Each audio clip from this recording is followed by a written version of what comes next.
What's up everybody, welcome to the final video of this channel. Just kidding. What's up everybody and welcome to my new video. So in this video I'll be doing some tech review. Well, actually not tech review, it's more like gear review or gear unpacking. I've had my birthday recently and thanks to my parents, my brother and his wife, I was able to buy some new gear for my camera. For this video I decided to show you guys what gear I really bought, and I'll also explain what I'll be using it for. So the first one is the most obvious of them all, that's this thing here. It's a GorillaPod, you've probably already seen it a million times. Let me unpack it for a second. So this is how it looks. As you see, it has those bendy legs that you can even attach to different surfaces, even upside down if you might need it, or you can put it on any kind of table if you want to film yourself or something else. It is pretty light, so it fits in any kind of backpack. It is small and very flexible. Many people use it even to vlog. They will just put the camera on top, hold it like this, and then they'll film themselves. I'll be taking this to Japan next time instead of my big tripod, especially because it uses way less space than a tripod. But now the more interesting thing is actually this thing here.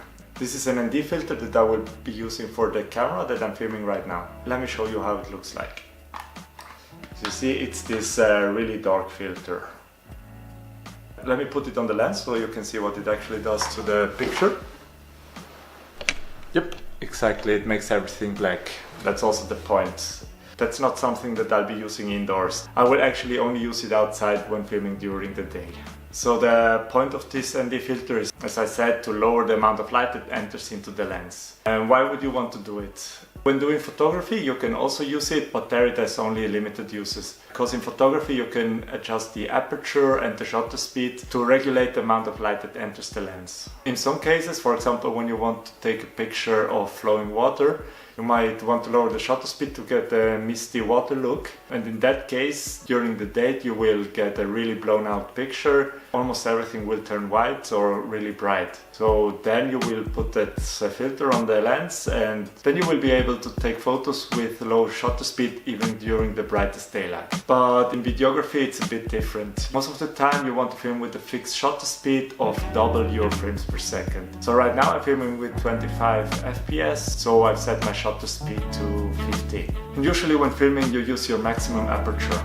In this case I think it's 3.5, no, it goes even down to 2.8.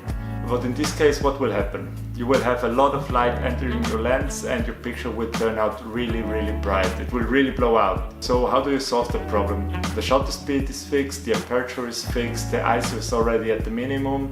Well, you put that ND filter on top of the lens, it will lower the amount of light that enters the camera and you will already have a better lighting condition. Therefore also more cinematic footage. I think I'll turn the camera around now and I'll show you what happens with the ND filter when taking a photo or filming outside of my balcony. So now I can show you, this is how it looks outside of my balcony when I'm filming with an aperture of 2.8 and a shutter speed of 50. So when I put my ND filter on it, this will happen. See, now you can actually recognize what is outside. Also the last thing I bought is this filter set for the GoPro. Let me unbox it. So it comes in this little case. And this is how it looks inside. Just got some cleaning towels. So it has 4 ND filters, that's those 4. Each of them lets through a different amount of light. And this one down here is a polarizer. Polarizer is used for something else completely, but I won't talk about it in this video. Let me show the different ND filters to you. It's for the GoPro, but it should still work on this lens. So a little bit darker, even darker. This is the next one, and this is the strongest one. I guess for outside you'd be on a sunny day, you'd be mostly using this one or maybe the other one that is one step lower. So there's actually something I noticed using the ND filter for this camera. It's that, well, I'm a beginner, it's the first time I bought an ND filter and I actually noticed this one is pretty strong.